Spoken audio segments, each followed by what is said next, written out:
Praise the lord. ఈరోజు దేవుని వాక్యము, ఏలినవాడా, రాత్రి అంతయు మేము ప్రయాసపడితిమి గాని మాకేమీ దొరకలేదు. అయినను నీ మాట చొప్పున వలలు వేతునని ఆయనతో చెప్పెను. లూకాసు వార్త 5వ అధ్యాయము 5వ వచనము. ప్రజలారా, సీమోను పేతురు జాలరి.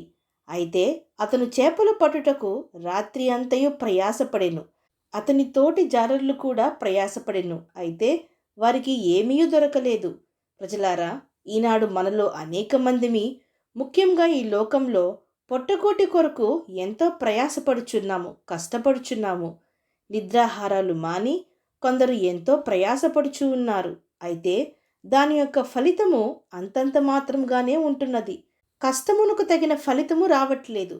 మరికొందరికి ఏమి చేసినా, ఎంత సంపాదించినా అది చిల్లి సంచిలో వేసినట్లే ఉంటున్నది. అనగా వారికి ఏమీయూ మిగులుటలేదు. మరికొందరికి స్థిరత్వము లేదు. అనగా వారు ఏవేవో సాధించాలని, ఏవేవో చేయాలని ఎంతో కష్టపడుదురు, ప్రయాసపడుదురు. కానీ వారికి ఏమీ దొరకదు, వారు ఫలించరు. గనుక మరలా వేరొక దారి చూచుకొని అందులోనూ ప్రయాసపడుదురు, దానిలోనూ ఫలితము రాదు. మరలా వేరొక వాటిని ఎన్నుకొని ప్రయాసపడుదురు. ఇలాగున వారి జీవితమునకు ఏది ఉత్తమమైనదో తెలియక, ఏది మేలైనదో తెలియక, ఏది సరిగా ఉంటుందో తెలియక, ఏది జయమును ఫలితమును ఇచ్చునో తెలియక, స్థిరత్వము లేక తిరిగి తిరిగి చివరికి అలసిపోవచ్చున్నారు. వారి జీవితములు విఫలము అవుచున్నవి. చివరికి ఏమీ సాధించలేని వారిగా మిగిలిపోవచ్చున్నారు. కేవలము ఉద్యోగాల్లో, పనుల్లో, వ్యాపారముల్లో మాత్రమే కాక వివాహ విషయముల్లోనూ ఇలాగున స్థిరత్వము లేక, సరి అయిన భాగస్వామి దొరకక, వివాహములు జరగక అలాగుననే ఒంటరిగా ఉంటున్నారు. కొందరు ఆలస్యంగా వివాహములు జరిగిస్తున్నారు. చివరికి ఆలస్యంగా వివాహములు జరిగినా అవి ఫలించుచున్నాయా, వర్ధిల్లుచున్నాయా అని అంటే అవి కూడా అనేక మందిలో వర్ధిల్లుటలేదు. సమాధానము లేక, సంతోషము లేక, కుటుంబాలలో ఐక్యత లేక విభజింపబడుచున్నవి.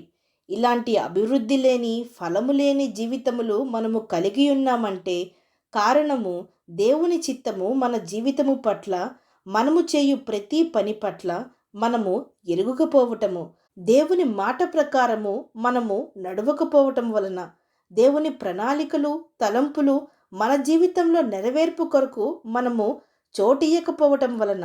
ప్రజలారా, ఆనాడు సీమోను యొక్క ప్రయాస, తన తోటి జాలరుల యొక్క ప్రయాస, వారి యొక్క కష్టము, రాత్రంతా వారు చేపలు పట్టుటకు పడిన శ్రమ దేవుడు చూచియున్నాడు. అయితే వారి యొక్క విఫలతను సఫలతగా మార్చుటకు, వారి యొక్క కష్టమునకు తగిన ఫలితమును ఇచ్చుటకు, వారి యొక్క బాధలను తీర్చుటకు యేసు ప్రభువు వారి యొద్దకు వచ్చెను. ప్రభువు సీమోను పేతురు యొక్క దోణి ఎక్కెను.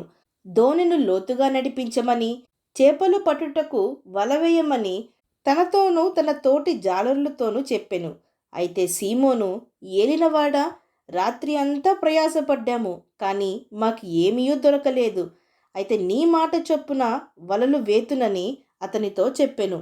వారు వలలు నీటిలో వేసిరి.